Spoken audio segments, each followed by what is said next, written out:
मंडळी पवन गीते आणि बरेच दिवस झाले आज गोपीनाथगडाला भेट देऊन माझ्या मामाच्या शेतात, जो की या शेताचा फायनल अथॉरिटी आहे. याच्या शेतामध्ये आम्ही एक नवीन युवा पिढी म्हणून आम्ही वृक्षारोपण केलेलं आहे.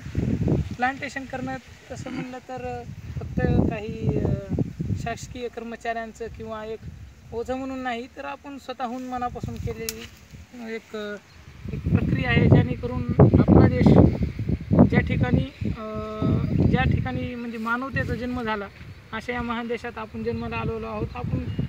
आपल्याला काहीतरी देणं आहे, निसर्गाला काहीतरी देणं आहे. तेच निसर्गाचं ऋण आपल्याला फेडण्यासाठी म्हणून हे वृक्षारोपण केलेलं आहे. आणि आमचा हेतू तसे बरेच चांगले हेतू आहेत. आता हे तुम्ही पाहू शकता, हे असे व्हेकल जर जाणार, त्याच्यातून कार्बन मोनॉक्साईड, कार्बन डायऑक्साईड असे बरेच असे वायू निघणार. असे प्रदूषण, यामध्ये वायूचं एवढं प्रदूषण आहे, याचा आपल्याला जाणवता आता होणार नाही, कारण आपण एकदम असं निसर्गरम्य खेळत आहोत. जर तुम्ही गेलात मुंबई पुण्या ठिकाणी 10 मिनटात आपण घामाने भिजून जातात. आपल्याला श्वास घेण्यासाठी काही लोकांना उलट्या होत आहेत. तर ह्याचं कारण फक्त आपल्याला वृक्षाची संख्या कमी आहे. बीड जिल्हा आपण पाहिला तर जंगल आणि झाडांमध्ये सगळ्यात कमतरता बीड जिल्ह्यात आहे. तर ही ऋण म्हणजे ही कमतरता आम्ही पूर्ण करू, अशी जिम्मेदारी आम्ही घेतलेली आहे आणि तुम्ही सुद्धा घ्यायला हवी, असं आम्हाला वाटतं मनापासून. तर हे आंब्याचं झाड, मँगो ट्री मॅजिफेरा इंडिका लेन म्हणावं लागतं, कारण शेवटी Carolus Linnaeus father of taxonomy binomial nomenclature दिलं देवाने, काय माणूस होता चांगला. तसं असे बरेचसे झाडं आम्ही लावलेले आहेत.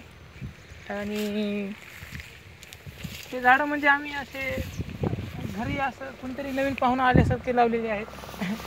तुम्ही पाहू शकता की यांना आम्ही आम्ही असं घर बांधून दिल्यासारखं आहे. साडी आहे, घर आहे, झाड आहे.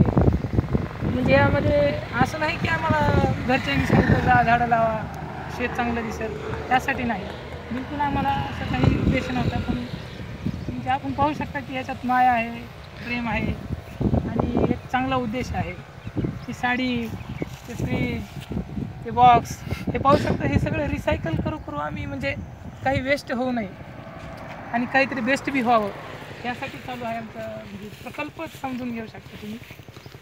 बरेचसे कापूस हे पाहू शकता.